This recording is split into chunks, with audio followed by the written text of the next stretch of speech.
I've found 5 essential, budget-friendly pieces of gear that every YouTuber should have. With over 100 YouTube videos published, and I've crossed 2.5 million views in 2024, these picks have been game changers for me for creating high-quality videos without breaking the bank. So if you're ready to level up your YouTube setup this year, let's dive in. These things are pretty cheap. You can pick them up for less than $15. And the colors look kind of weird right now, don't they? That's because the white balance in the camera is just a little bit off. No problem. If we hold this little guy up in front of our face for the first few frames of a video, and then select our white balance selector tool in our editing software, click that card, and then boom, that's a lot better.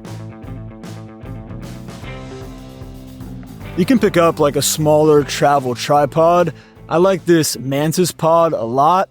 The reason these are so beneficial is it's going to give you a grip to be able to extend your reach a little bit. So if your lens isn't super wide, you get that added reach. And also, a lot of cameras these days, when you put them in their active stabilization mode, they're going to have a little bit of a crop and kind of punch in. So having the ability to get a little bit of extra reach out of your vlog setup with one of these small tripods can be really beneficial. And that small tripod, in addition to being that nice vlog extension to get a little bit wider frame, can also work well just as a desktop tripod, maybe in your studio, maybe when you're out on the go, putting it somewhere to get that unique angle can be really valuable for changing up your scene in your YouTube videos. There's something about having a more robust grip on your camera that just make it feel better. And camera manufacturer grips can just be way overpriced. But something like this more affordable one from Small Rig, usually coming in around $30, will give you that better feel, and your little finger will also be able to fit on the camera and not feel all left out anymore. It also has an Arca Swiss mount on the bottom, meaning that it'll directly attach to your tripod as long as that tripod is an Arca Swiss mount, which 99% of them are. You also might want to consider picking up a full cage, which Small Rig has a gazillion of these for under $100. Oh, you don't think you need a full cage on your camera just as a YouTuber?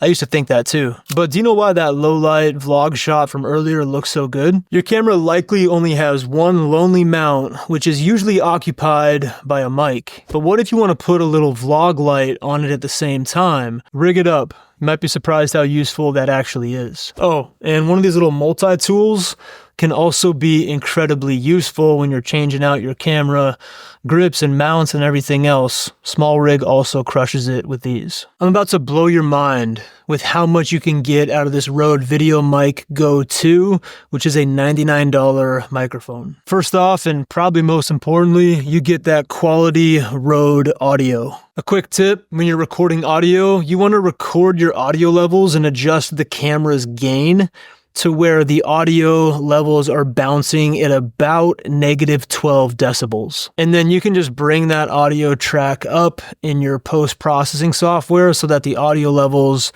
are between -3 and -1 decibels. Pretty standard shot here. This microphone is going to work extremely well for a vlog style shot. But you can also pick up this $19 3.5mm extension cable, connect that to the mic and then to your camera, and maybe put that Rode VideoMic Go 2 on that same tripod that we looked at earlier.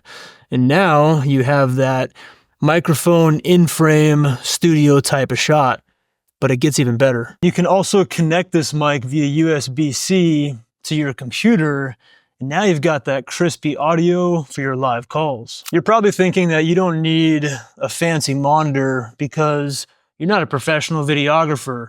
You'd be right. This one's like $600 and has a ton of features that you don't need. But this one from Fuel World is $100, and I can't emphasize this enough. Being able to monitor your frame from a distance is so important. And we both know that when your camera's 10 feet away from you, you got your monitor flipped around, you're trying to look at it, you just can't see enough detail to actually monitor your shot. Maybe there's something in the corner of the frame that'd be nice to get out of the way before you actually get rolling, and you usually don't notice those things until it's too late and your clip's in post. Or maybe you want to be able to adjust your lighting and see how that's actually affecting the shot real time to get the situation and the scene dialed in just right.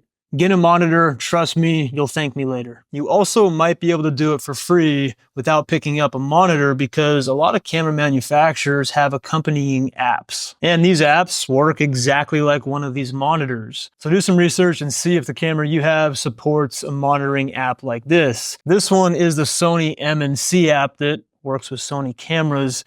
And it's gonna list, if you download the app, it'll list what camera models are actually supported with this app, but I've been able to pair 3 or 4 different Sony models that aren't listed as ones that are supposed to work. So one of my biggest epiphanies in 2024 in regards to how to make your videos look good every single time came back to understanding and mastering white balance. Remember that card from earlier today, the white card? White balance. It'd be a little bit complicated, but I simplified things and put this white balance guide together to help you out to make your videos look good and have that be a repeatable system. I'll see you in the next video. Take care. See ya.